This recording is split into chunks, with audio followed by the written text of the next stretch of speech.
Fox put out a list. NFL's, or rather colleges' most valuable football programs.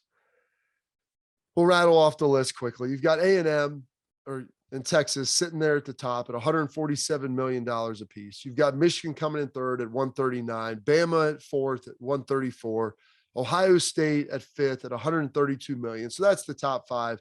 So really, you have three SEC teams, and I'm putting Oklahoma in there because they're committed to the SEC, and that move is going to happen, and Texas rather, both of those schools. And so you have three of the five are the SEC. The other two are the Big Ten.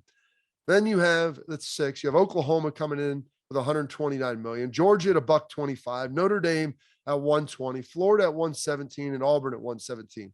So four of the next five, with Oklahoma being an SEC school or SEC programs, with Notre Dame being the lone independent in Northern school in that mix.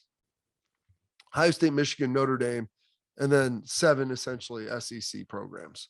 Now, when you look at this, you've got Penn State coming in at 14 at 104, Oregon coming in at 14 at 96, Florida State tied there at 96 million. But here's the crux of it. There's only 6 schools out of the top 25 most valuable college football programs that are non-Big Ten and non-SEC. There's more SEC than Big Ten, but Big Ten's coming in second by a large margin, obviously. And Notre Dame is an independent sitting there, and they're the highest ranked at 8th. You got Clemson pulling up the top, the back end of the top 25, but you got Iowa, you got Michigan State, you got Nebraska in there, some of your other Big Ten schools, the majority of the SEC, a lot of Big Ten. And then, you're talking about Oregon, Florida State, Clemson, some schools like that you're throwing in there.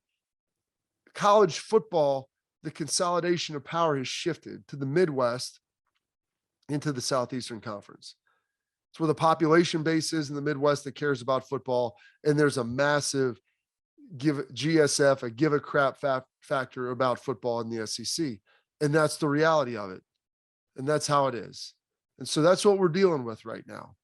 And they've got Big Ten's got a new TV deal that's going to be on the way. SEC's got their new TV deal, that's going to be rolling in. The problem is that there's a lot of these schools, a lot of these conferences, they have bad TV deals. The Pac-12, not great.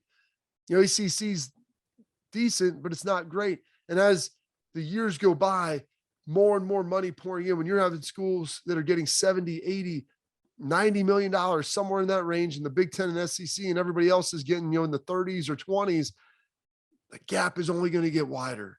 Better players are going to go there. Now, the NIL can change some of that with some of the money that you can put around for recruiting and other stuff. But generally, the best programs are going to be the ones that have the biggest boosters and the biggest pocketbooks. And they're going to be the ones that are going to be able to write the biggest checks to get people to go where they need to go. And so that's one of the things you're going to be battling.